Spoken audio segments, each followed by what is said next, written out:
Thank you for joining. You are watching OBN Horn of Africa. This is Future Africa program, and I am Fantam Balete. Today, I'm joined by founder and president of African Rivers, Henok Tumaini from Burundi.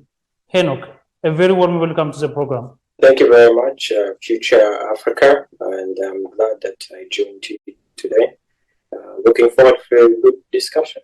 Who is Henok? Would you introduce yourself and tell our audience your background and area of expertise, please? Sure. My name is Henok, like you said, and I'm the founder and the president of African Rebirth. My background, I'm a political scientist. That's where I studied in school. That's my background. And my real cause is connecting young leaders, African young leaders, sort of to a higher purpose through diplomacy, leadership, peace building, and diplomacy. So that's what we do, and that's what I do passionately. What is African Rebirth and its importance? What is African Rebirth? So it's an interesting name. African Rebirth. The name is very, very logical in the sense that what if something is to be reborn? Why should something be reborn? For something to be rebirthed, is something to have one.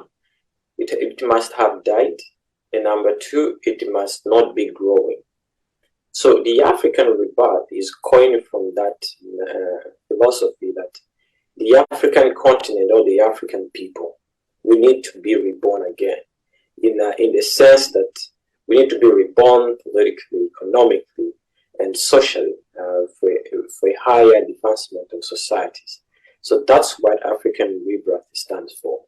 And our mission is to defy mediocrity, inspire and empower young African leaders who seek peace, unity, and shared prosperity.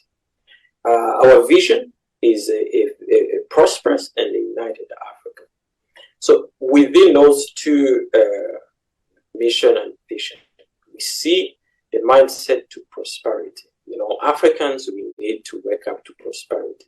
We see a mindset of a renewed, a kind of political consciousness that drives our people and our aspirations more to achieve our interests that benefits Africa. That's a very important thing to reawakening. But we also see a reawakening of ideological orientation. The belief that it's our continent, the belief that we must work for it, the belief that it is us to develop it. So we see the rebirth in those four areas that we've talked about.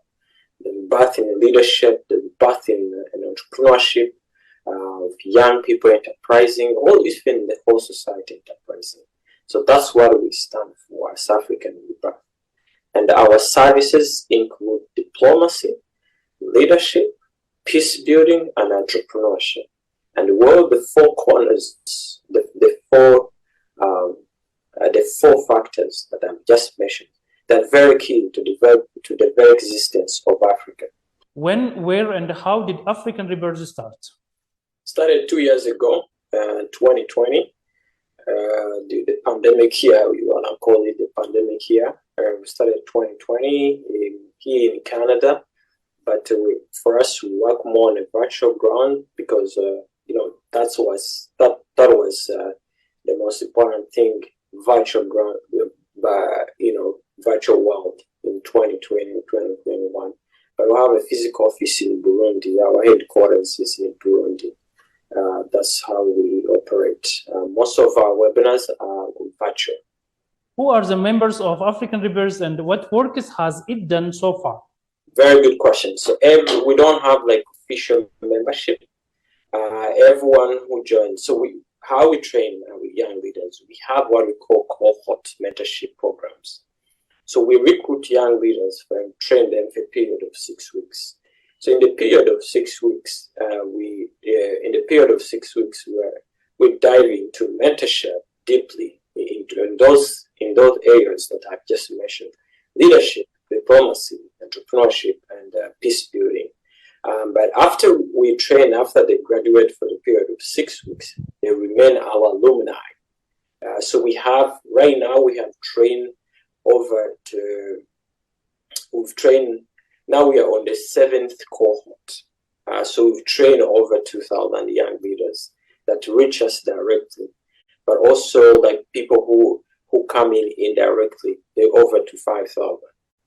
Do you think that Africa Rebirth has important role in unifying, prospering, and making Africa peaceful? And how can it make this vision reality? Very good question, Grant. So the most important thing is raising consciousness. There's nothing that changes unless your mind has changed. So African Rebirth is very intentional in that concept. That's why our first priority are young people. Africa's population is 80% of young people. It's made of 80% of young people. So it's both an opportunity for Africa, but also a timing bomb for Africa. So how are we playing a fundamental role? We're engaging young leaders with a mindset of prosperity. Number two, we are engaging young leaders with a mindset of unity, and this is achieved through our programs. We train young leaders from all over Africa. So we have networking events, and what we discovered is that people have biases when they don't know, but when people meet, connect, biases reduce. So we have networking events in North Africa, East Africa, West Africa, Southern Africa. People meet, share their prosperity, they share their passion, they share their dream, they share their work, they share where they're doing. So we are cultivating a mindset of collaboration. We cultivate a mindset of negotiation, dialogue through our diplomatic trainings. But also, most important, we are cultivating a mindset of leaders who see generations. In the sense that there's a blame game. I usually say that African leadership should not become a blame game. The older generation is blamed for not fulfilling the aspirations and the dreams of young people, and has been generations complaining. What we are trying to do in African Rebirth through our touch to young people is that we are creating a bottom-up sort of leadership from the ground, not from the top. So meaning that it's not, when people criticize the leaders in power, the problem is not the leader in power. The problem is the environment. So once we change holistically leaders or society and tune them to a higher purpose of leadership, which is to leave a legacy of prosperity, to leave a legacy of changing mindset, to leave a legacy of generation of wealth creation. When I see poverty, for me, I see absence of leadership. When I see mediocre conflict, I see absence of leadership. When I see stunted economic growth, when I don't see development, for me, I see absence of leadership. So all those factors or sectors need to be filled with leaders of purpose, leaders who have taken a vaccine to defy mediocrity in itself. So that's where we are cultivating. Our movement is a slow movement. It starts with young leaders. But these young leaders are not going to remain young forever. They're going to take up leadership of their countries, of their communities. So we are cultivating that mindset that it's not about you, it's about society. It's about what you bring to society. But also teaching leaders a niche in the 21st century, leaders who are connected to people and who are connected to reality. That is very key to leadership. We are approaching leadership at a bottom up, and we are approaching leadership at a social transformational level. How do you explain Pan-Africanism and African integration? For me, how I explain Pan-Africanism are based on three things. One is, for me, a Pan-Africanist is not this person who puts on African attires and this stuff. That's a show. That's theater. That's comedy. That's acts, Pan-Africans for me is one who thinks prosperity, one who thinks unity, one who thinks generational prosperity. That's all. That's for me a Pan-African. I'll explain what I mean by that. Gone are the days, a new phase of Africa, a new phase of Pan-Africans. For me, there is no Pan-Africanism in a very impoverished society. For me, there is no Pan-Africanism when there is high inflation rates and the economies capsizing every day by day, like a boat in the sea. There's no Pan-Africanism in wars that don't benefit us, you know. There's no Pan-Africanism in tolerating mediocrity. But let me touch most important on interest. You know, there's this time that Africa must unite. The question should be uniting on what? You know, uniting on strategy. It's not, I am not going to unite with you because you are an African and because I'm an African. No, that's that's a myth. I'm going to unite with you because we have shared interests we must protect. And what are those shared interests? In my view, Africans should unite. Number one, strategic security. Very, very fundamental. Africans should invest, should unite on strategic security. Africans should unite on curbing down senseless wars that don't benefit. Africans should unite on mitigating climate, for example. You know, Africa should unite on food security, measures to food security. You know, last weekend I was saying like the Dakar summit when the African leaders were, you know, drafting a strategic plan to eliminate food security. But you see the development partners coming in now. My question is, should the World Bank convene a meeting for you to think of your food security, for you to think about strategy? These are things you should do it yourself. So strategic security is number one. The terror, if you are from the Horn of Africa, the insecurity around, you know, those senseless rebels, the insecurities in Nigeria, Boko Haram, the insecurities in every part.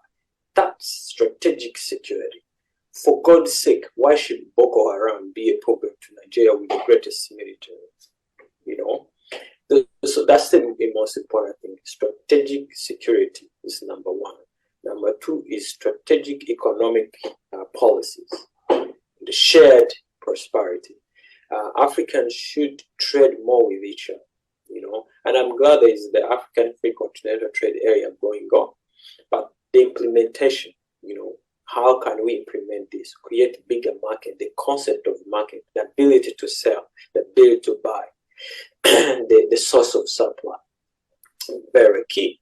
So strategic security, strategic economic prosperity. Number three is Africans should unite on common shared ideologies that cements them as an African, because sometimes you can't function without a strong identity.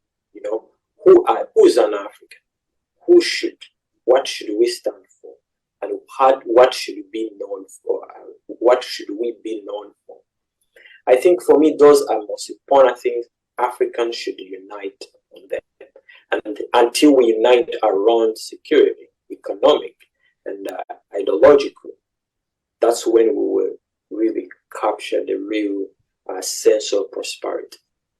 As a founder and president of Africa Rivers, what is your future plan to have the Africa we aspire? Oh, I'm already doing it. I don't have a future plan. We are already implementing it right now. So it's the future will come. It will play its own. It will play by itself.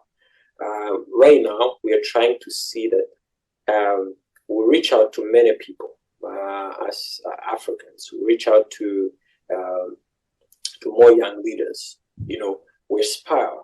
We are looking at collaboration with big institutions, African Union that have a say. African governments should join us in, you know, mentoring and shaping being an incubator for the youth, for the future of young people. That's what we are doing, and still spread the same message: prosperity, economic integration, unity around those three factors: strategic security, economic prosperity, and ideological orientation. That's what we aspire, and that's what we continuously do. How do you think should Africans partake in making Africa a peaceful and prosperous continent? Yeah, that's a very good question. Number one is to identify a problem. I think we know the problem. Number two is the capacity or the confidence to approach the problem as it is and address the problem. I think it's not only about leaders, it's about even the whole as community, as a holistic. How do you identify a problem, but you also leave it hanging, So identify a problem. The ability to speak to each other openly, and we spell out the things that are not going on well.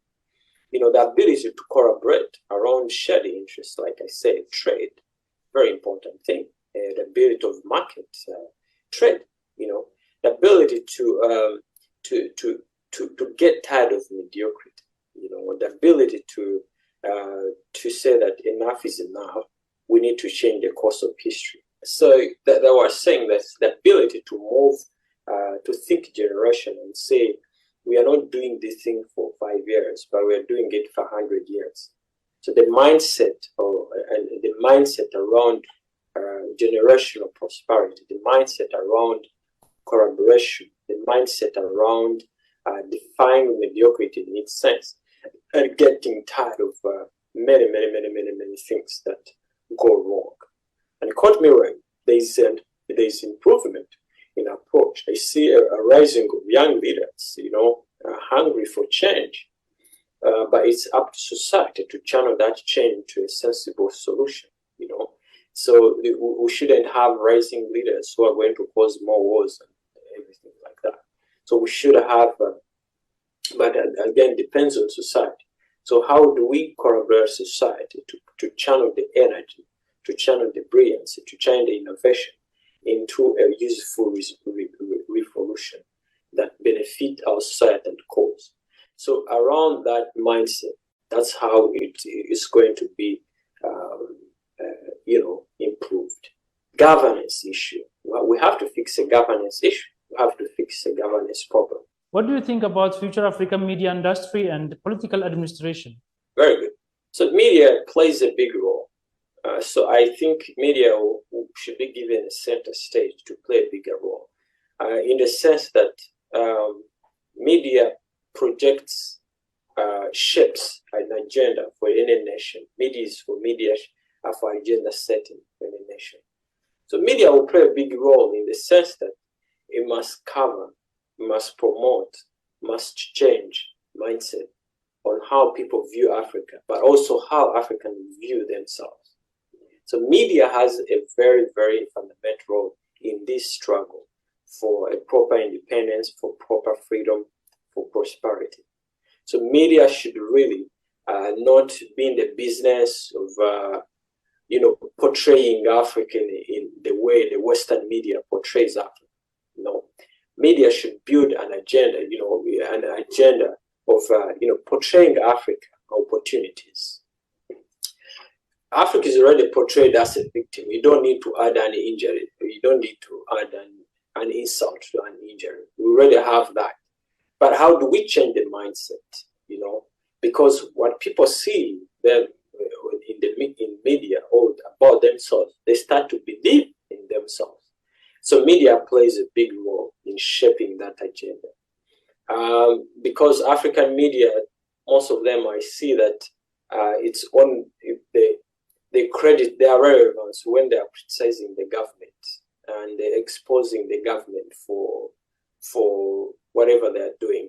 But it's more than that. It's more than exposing government. It's more building the future that you want. But also important thing is, you say the political. So the politics, like I said, the politics of the political administration of Africa should be built around three things: strategic security, economic prosperity, and a proper ideological orientation.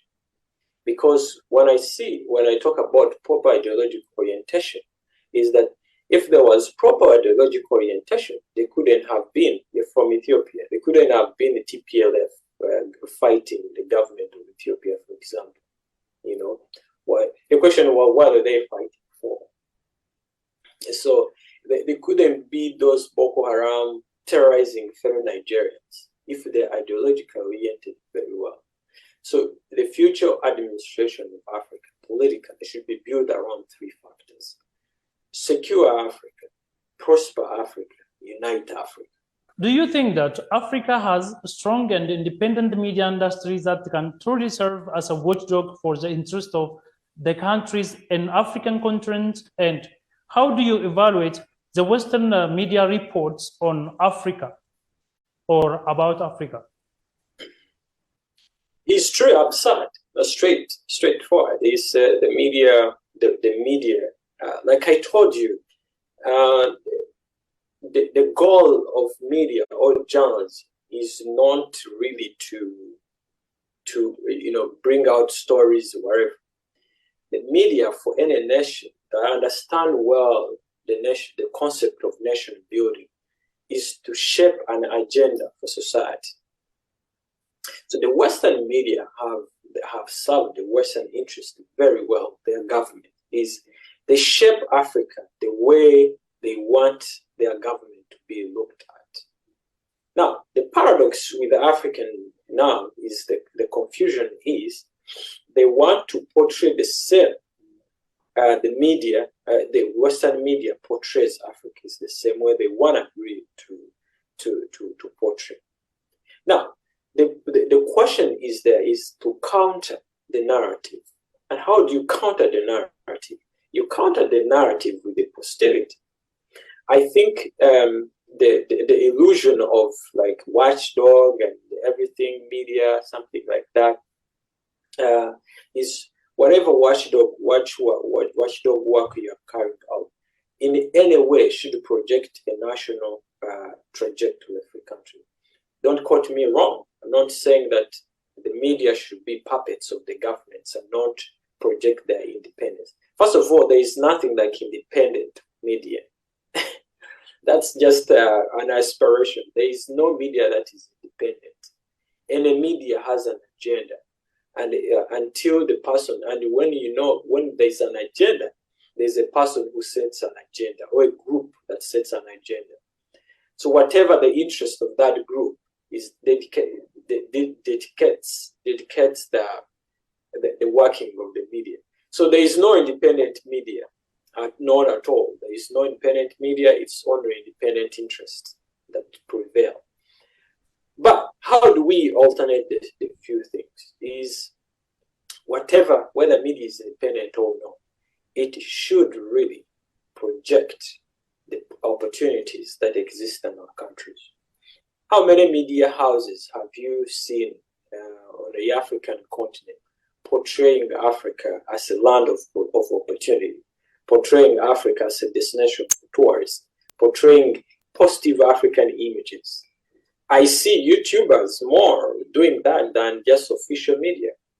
The relevance of there's this concept that to be relevant as a media institution, you must expose what the government are doing wrong. But in the end, you're hurting the country and the nation. And it should not be, don't quote me wrong. I said you should bring always critical points, point out that this area needs to be improved. These areas need to be, you point out those areas. It should be not to be area of shaming, it should be areas of improvement, or areas of weakness. It should be always areas of improvement that we can do better. So what I see in most of our media houses is copy-paste the Western media. Whatever they publish on BBC, African media just copy and paste and publishes it. There's no creativity. There's absolutely no proper, I would say, proper ideological orientation in it.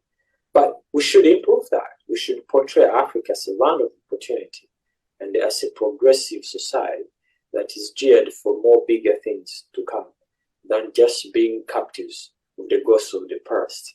What should be the role of organizations in Africa, African leaders, African activists, and fellow Africans in the diaspora and in the country in making prosperous and independent Africa? Soft power. They should play the role of soft power a lot.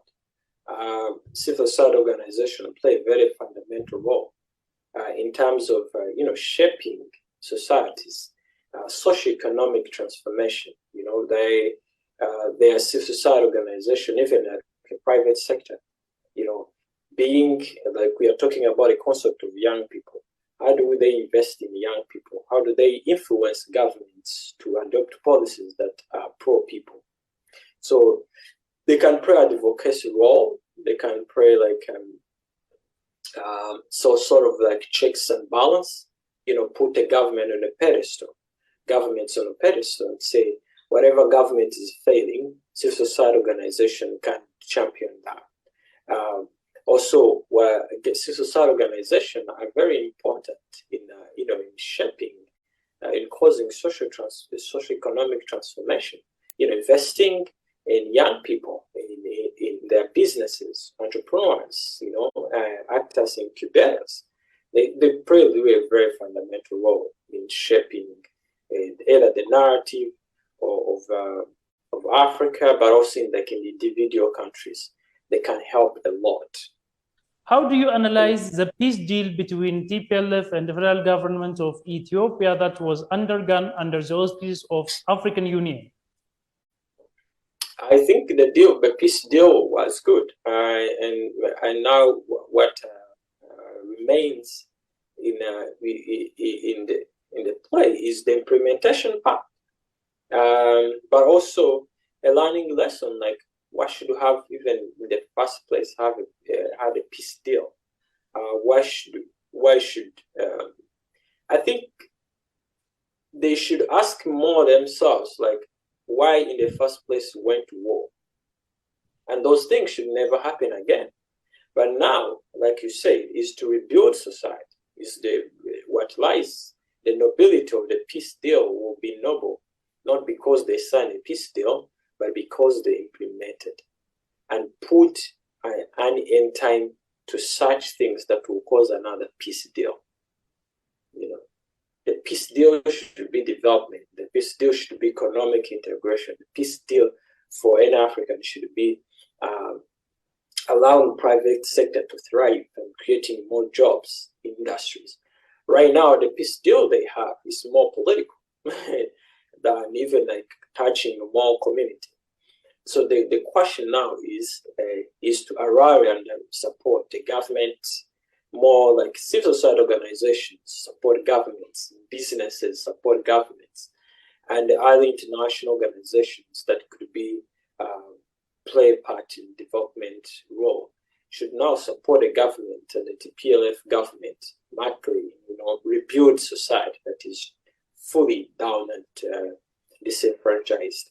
So the problem now lies in the implementation, but I think the peace deal was good, and African Union being like a champion when it was a good deal, it was good.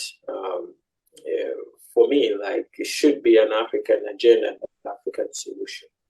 How do you relate the conflict resolution in Ethiopia with African solutions for African problems? Yeah, it was good, but don't be deceived that there was a lot of international maneuvering even to have that peace deal. The question is, why did it delay to that extent? And that's where the question is. The African real solution to African problems should not be seen in war, in wars, or reviving wars. The African solution to African problems should have a mark in collaboration towards prosperity. So this thing of fighting, then you resolve after fighting. Yeah, people can fight and resolve that, but it should not be like an attitude of celebration that, we fought and resolved the war ourselves. War by any means is not only internal. Any war has some foreign actors in it because of interests they protect. And so the question for African solution in the first place is to not go to war and have the ability to dialogue, have the confidence to look into each other's eyes and say, like, no, you're wrong, but we can agree for the sake of our people.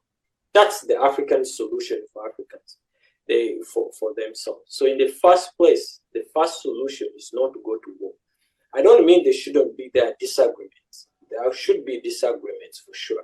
But how do we curb down disagreement? Is the ability to dialogue, the ability to have shared interests. And that's the African solution for African problems. Ethiopia is on the process of organizing national dialogue. What is this national dialogue and why is it important?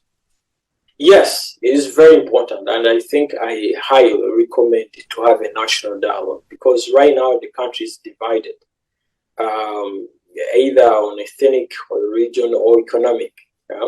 So they should be important to have that national dialogue. Now, what we should question is the how part, but which is not important right now. The national dialogue is important to bring all those forces together. And the key, I may not know the clear objective of the government, why they should have national dialogue. But from the outset, they said that there should be a sense of unity in Ethiopia, Mademera, like Prime Minister Abiy said, Mademera, there should be that concept of Mademera really implemented in the national dialogue. Bring those fighting forces, internal contradictions, internal conflict, internal distress to a table and have a national dialogue. And I think the most important is in national dialogue. I wish they had started the national dialogue even before the war, when there were signs that they could go to war or there was disagreement, they could go to war. They should have started that national dialogue, but never too late. I think it is important. Who should get involved in the national dialogue? Oh, the society. But I think for me, the key people are young people. Key people are young people. Young people should participate in national dialogue, really, because they're the future of Ethiopia, or they're the future of every society. They should understand the spirit to talk. But also, another important people in the dialogue are the people who are at the conflict. The TPLF government and the government of Ethiopia definitely should be. Civil society organizations should be in the dialogue because they play an important role in shaping society, either ideologically, politically, or socially, or economically. They play a very great, important role. So they should be there. And other partners, like private sector, should play an important dialogue. In my view, it should be like the national dialogue should be what next? What next should we do to rebuild society? And because of what next to build society question, you need a lot of partners in there to build businesses, to start. You need civil society organization. You need partners, developmental partners in there. But as young people should also not be left out in the dialogue part. Henoch, have you got any final message before we wind up? My final message is one, and to you, the Future Africa TV, and the whole people who could be watching this. The final message is Africans should get tired of mediocrity. Mediocrity in the sense that in the 21st century, we're still going to war with each other. We're still tied in our little differences in our small tribes. The final message is the future of Africa is based on three things. And any aspirant African or leaders coming up should rebuild it. One is should think about strategic security. That's very, very important. And strategic security has many things in it. Food security is in there. health security is in there. Like security, conflict is in there. Strategic security is very important in this. Number two is the future of Africa should be built around economic prosperity. People should think more of economic prosperity than any other thing right now. Number three is proper ideological orientation, because ideologies are belief systems.